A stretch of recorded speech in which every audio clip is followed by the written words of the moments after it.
Chapter 162 Reward and Evolution Part 1. It's now the second day after I revived the 700,000 soldiers of the Empire's forces. Since there wasn't sufficient space in the Grand Hall of Tempest, I gathered my subordinates in the battle arena to test out the evolution ritual. This will also serve as the rewards for repelling the Empire's armies. It's also a victory celebration of sorts. Actually, since the war hasn't ceased yet, we shouldn't let down our guards, but it will be an exception this time. This is also for the sake of improving soldier morals. The 10 lords of the labyrinth also made their formal appearances, and the battle arenas jam-packed with soldiers. Oh, for confidentiality, the human volunteers, the adventurers weren't invited. The city around the dungeon, the fact it's now named Labyrinth Guard, hasn't been conveyed into the inside of the dungeon yet. This is in consideration of the fact we may face surprise attacks during a war. It's for the sake of caution. The barrier stones haven't been implemented into the surroundings of Labyrinth Guard. Once the war is over, I plan to perform a defensive ritual targeting wide-scale attack spells. Due to present situations, there isn't enough time to implement any defenses, but it can't be helped. Although the dungeon can't be explored at the moment, food ingredients can still be traded. Other than the adventurers, business is going as usual. The volunteer soldiers have returned to Labyrinth Guard, currently on standby in their own homes. Only a section of individuals such as Masayuki and Arnold were allowed to participate as representatives. Anyways, rewards and commendations were given. Incidentally, I also experimented on the Demon Lord Ascension. For those who don't remember, was dubbed Demon Lord Ascension all the way back at Chapter 71. My evolution took 2 to 3 days. My level of activity has dropped due to the effects of Harvest Festival. However, at the moment, the Emperor's armies aren't here. Harvest Festival, the note. Harvest Festival is the term used by the author to describe the evolution of a monster into a demon lord. Probably because they harvested a load of souls for this. It would seem the airship corps would take 3 days to fly around the back of the Holy Empire Rebellions territory, but after adjusting their advancement speed, they would hit open seas in 2 days. When flying near supersonic speeds, they could reduce travel time by 1 day. However, magic consumption was immense, and they could only maintain their top speed for a short amount of time. In this world, the ability to move at supersonic speeds is quite a threat, so I think a short amount of time is enough. In any case, since the average speed for an airship is about 400 kilometers per hour, when compared to a ship or a train, this is pretty fast. That's why you can say this is good timing. It was an overwhelming victory this time, but the possibilities of a strong adversary lurking in the midst of the enemy still exist. If Yuki appeared among all of my executives, the only ones who could deal with him would probably be either Diablo or Binimaru. If they messed up badly, there would be the risk of being dominated effect due to the information overwriting over the soul, resulting in the possibility of having a subordinate. Regarding the information overwrite on the soul, Wisdom King Raphael seemed to provide protection against it. However, I think it's probably only a temporary effect. I think it's possible to set up a perfect defense against it if I directly saw Yuki's ability. But at the moment, this is only a conjecture, so overconfidence is very dangerous. The improvement of overall abilities through the Demon Lord Ascension will serve as insurance for those oh shit moments. TN note, well, Raw says emergencies, but who cares? Love Gato-san's interpretation better. Perchance, even if my subordinates were still defeated after they ascended and their souls were rewritten, it's still possible for them to stall for time. The plan is to contact me in the event of a chance encounter, commence a pincer attack with me, and finish him off. According to Wisdom King Raphael's prediction, there would be no problems in resisting the rewrite. Even so, I still want to be extremely cautious though. This whole paragraph kill me, please. Naturally, Benimaru was the first to be nominated. As Supreme Commander of the army, he commanded the troops wonderfully. There was a situation where a demon went wild and wrecked everything, but that's not a problem. You could probably even call it a job well done. All right, then, Benimaru, do you know as of today, you might even become a demon lord? What are you saying, Rimuru-sama? Shuna is currently giving a speech to all the soldiers with words of appreciation for this battle. TN, and for some reason, literally, just cuts off from their conversation into the actions of the other executives. Why are you so confusing? With my words, As the introduction, she read a script out loud. Naturally, it wasn't me who came up with the manuscript, it was Shuna, but let's not mind the small details. TN, Rimuru turning into a politician with his speeches being written or for him. Wait, what? Did I realize this correctly? TN note, loads of politicians do that. You translated it correctly. Recently, techniques relating to fabrics and sewing have been completely passed down. Shuna herself has been allocating her time for her hobbies. Even so, she spends a lot of her time as my secretary. At the moment, Sean was listed as my chief bodyguard as well as my chief secretary, but is currently busy training her subordinates. Thus, recently, it was mainly Shuna who was handling the work of being my secretary. That's why, while Shuna was giving a speech, the conversation between Benimaru and I continued. Well, we acquired some souls, didn't we? It seems it's possible to ascend to a demon lord using them. Why haven't I heard about this? Oh, didn't I just explain about it? I and Benimaru locked eyes. I wonder, was it distasteful for me to not tell him beforehand? No, I'm pretty positive I've already told him I would be granting him new powers.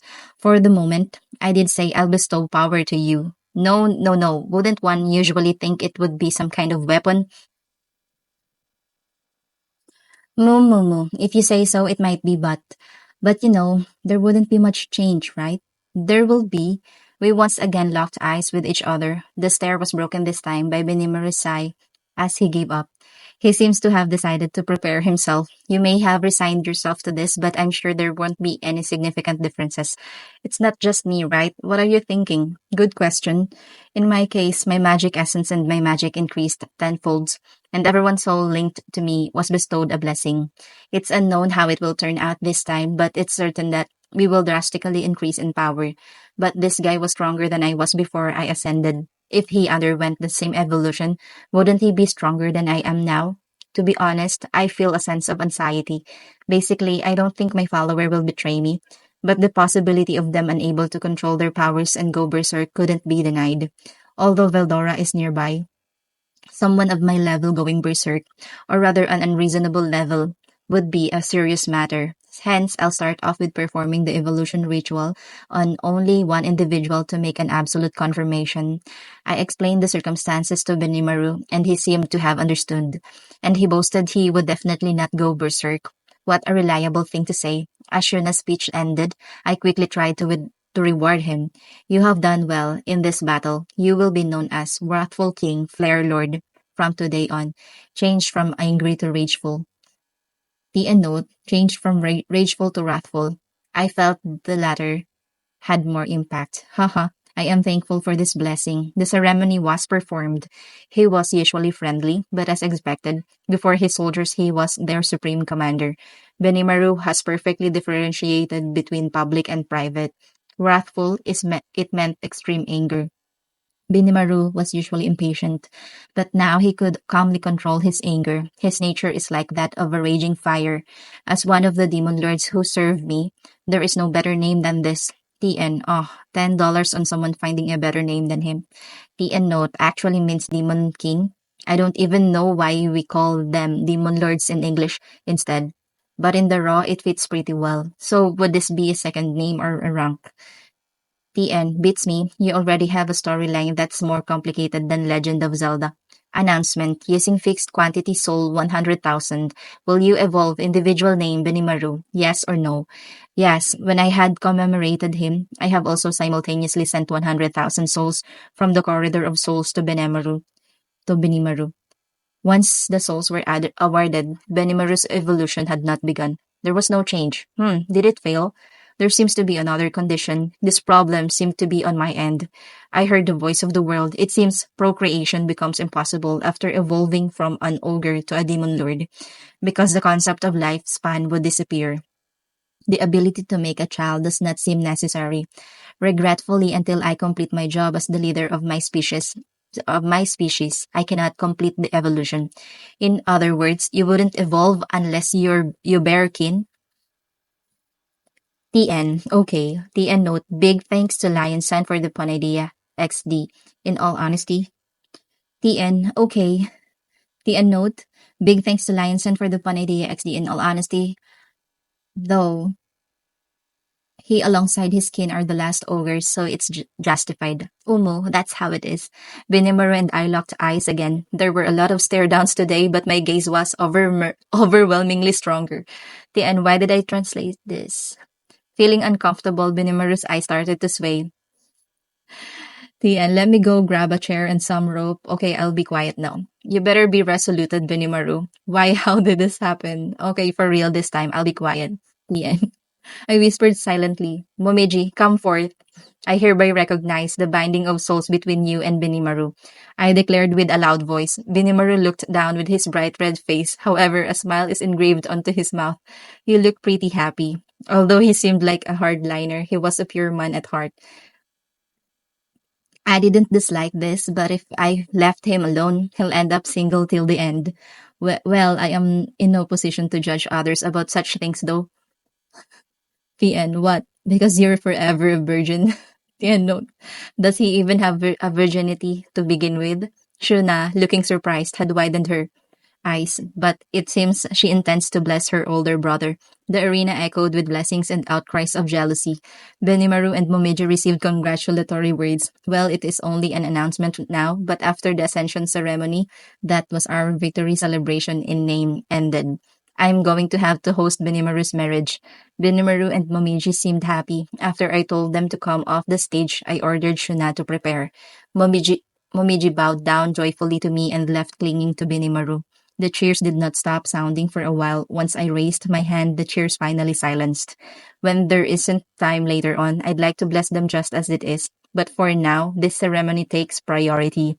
It was an unexpected incident, but I had time to spare, so we continued our progress.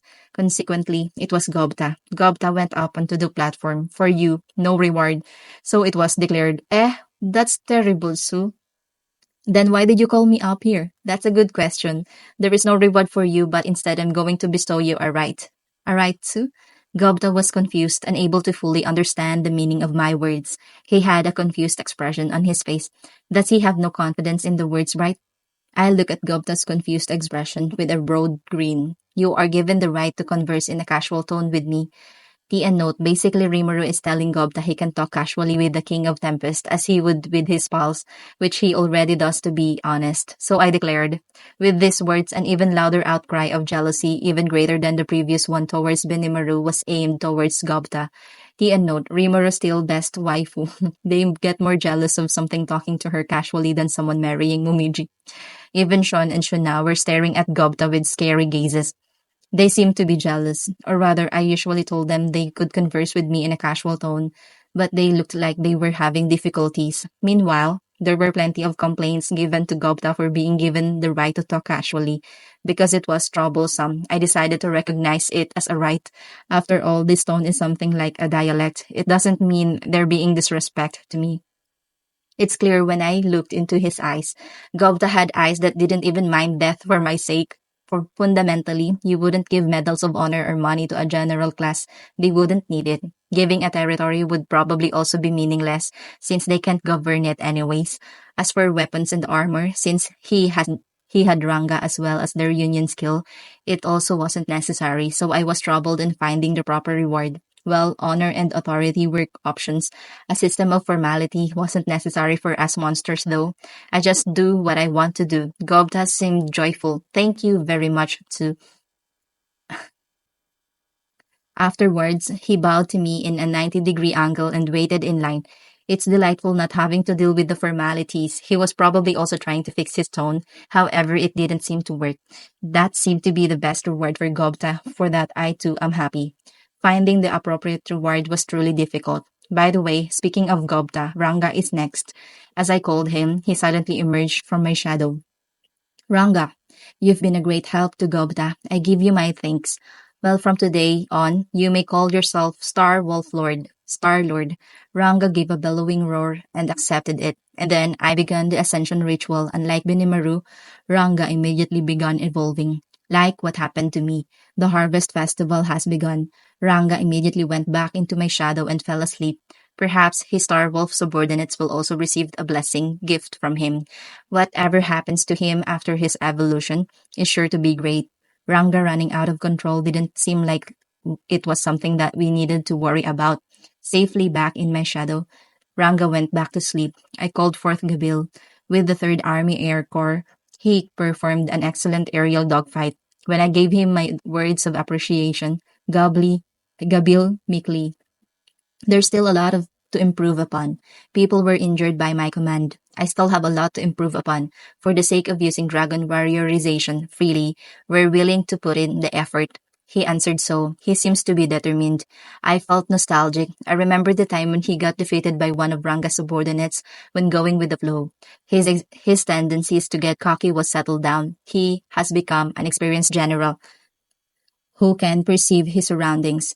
Through experiencing defeat and communicating with Bester and company, his original prudent quality has surfaced. He is an existence that can be relied on now. I will grant you power. You have managed the army wonderfully. Heavenly Dragon King, Dragon Lord, awaken and show me your powers. The souls were given and the ascension has begun. The evolution of Gabil was dramatic. His scales turned from blackish purple to reddish purple. Magic essence energy wrapped around his body as if he was burning. However, with the same conviction he used to control warriorization, he didn't went berserk. Gabil endured the evolution wonderfully. Ooh, from today onwards, I will be known as Heavenly Dragon Lord. For that, I will master this level of strength. Purple electricity discharge about Gabil's body appeared as if it was burned by energy. It seemed to have succeeded. Ranga went into my shadow and fell asleep immediately. But in his place, I got to see Gabil's successful evolution. As for the blessing gift from Gabil, 100,000 Hiryu as well as the 5 individuals of Sokka and company. Uh, the end note, yes, they are. Actually, it was the 5 individuals consisting of Sokka and company, and there's actually some males amongst them. The 3,000 lizard men from the Blue Corps were affected by the blessing as well and evolved into dragon newts. The 5 individuals of Sokka and company had attained strength equivalent to archdemons. The Hiryu folks had reached Majin class and well surpassed A rank. The scale dragon warriorization seems to have disappeared since they've evolved into the very thing itself. In its place, they seem to have acquired the ability dragon scale armor, instead an ability that turns their scale into armor. Gabil and the rest already had defenses that were equal to legendary class, but using this new ability would their defenses jump to be close to god class. Naturally, not only did their defensive power rise, their offensive power rose as well. Their race remained as dragon newts, but they received a drastic increase in power. Sokka and company, the females too, had defensive power that was higher than usual. Their appearance is usually like a human being's, but if they were their skin would unconsciously change into scales.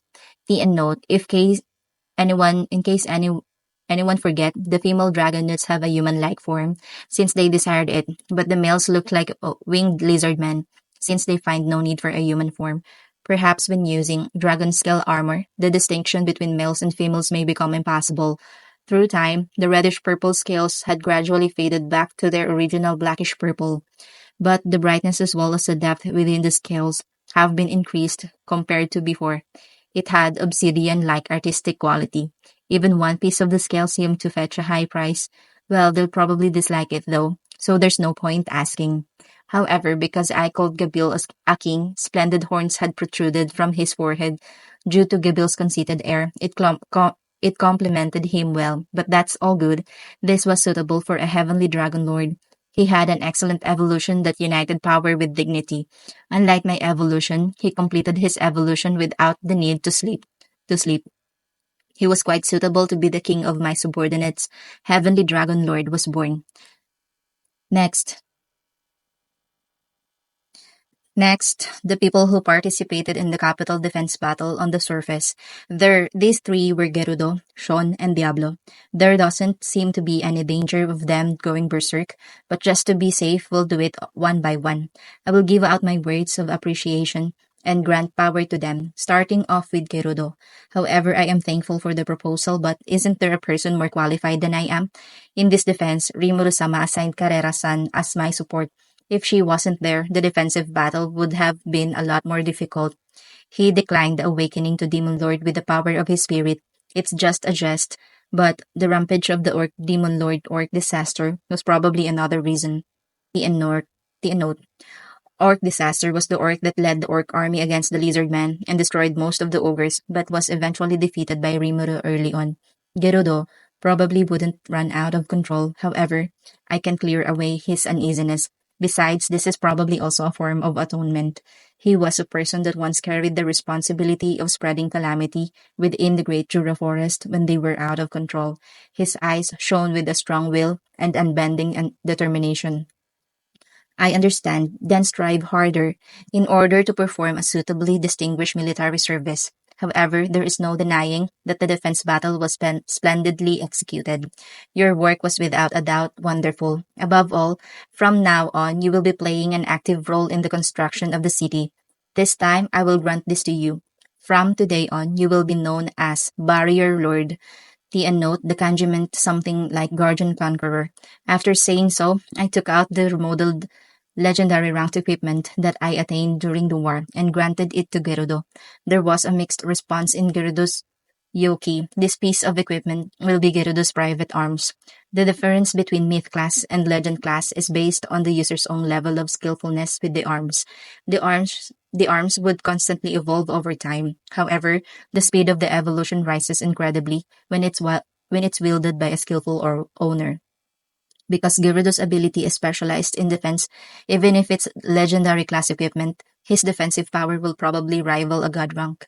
That's what I predicted. The big shield was prepared for him. I expect defensive power would further increase. Gyarados received the rewards respectfully and bowed to me. I gratefully accept. I'll devote myself to living up to this new title, Barrier Lord. Gerudo declared, and went back into line. Under present conditions, I don't have enough souls to awaken everyone, so I'll accept Gerudo's response this time. But you should forgive yourself for going out of control back then. Forget all about it during the next opportunity. I want you to ascend magnificently. The end. Remember the orcs resorting to cannibalism and eating everything? Yeah. Nobody's shunning Gerudo for what happened in the past anymore. Though the refusal by Gerudo was unexpected, the remaining two people will probably accept it. After all, it's Diablo and Sean. You could even call them the evilest individuals. Evilest individuals. The note X may mean misfortune, but it could also mean evil, something that causes widespread chaos and destruction and so on. If these two people run out of control at the same time, there will be some serious damage. If it was Benimaru, I would be cautious, but I wasn't worried. Sean already has some self-control now, but Diablo isn't exactly unlinked to rampaging though. And so we begin with Sean. Sean, I appoint you as Warlord. Henceforth, please protect everyone without going berserk. While saying so, I granted her the souls, but there was no change. Sean was blankly staring at me. We stared at each other for a while, but there was no indication of change. A dud. As a result, it seemed as though as if I didn't reward Sean. Well, this is awkward. I have suddenly fallen into quite a pinch. In any case, I haven't prepared anything else. That was what I thought, but something unexpected happened. Although there were no changes in Sean, the members of Yumigairi suddenly started to evolve. Although I don't understand, since these are Sean's subordinates, things like this will probably happen. Because monsters have a lot of strange quirks and features, you shouldn't be surprised by every single one of them. That's why leaving Sean alone is a good idea. Sean seemed to be dissatisfied, but after whispering to her about being taught the recipe for the latest dish, she nodded in a satisfaction and went back into line. She was easily to handle. She was easy to handle. However, there's still Sean's subordinates, the folks of Yumigairi. They seem to have turned some half-spirit life forms rather than calling them a demon. Perhaps it would be more appropriate to call them a Yoma. It seems that they've evolved into a kind of unique race that resembles spirits. T and note, not spirits as in dead people, but more like spirits as in tree spirits, dryads, and fire spirits ifrit. They possessed bodies, but their existences were closer to demons. They had lower magic essence compared to the Hiryu. They also seemed to have lower defensive power as well. If you considered their immortality trait, it would be difficult to determine who's the stronger one. Though they were formerly part of the hobgoblin race, they're completely different now. Since Sean's ogre traits had greatly surfaced, but they also look more becoming than the others. Nobody would believe that her subordinates were goblins in the past. It's unexpected that there were no changes in Sean, but evolution has in fact occurred. In this sense, the victory celebration continued. End of chapter 162. Let's skip that note.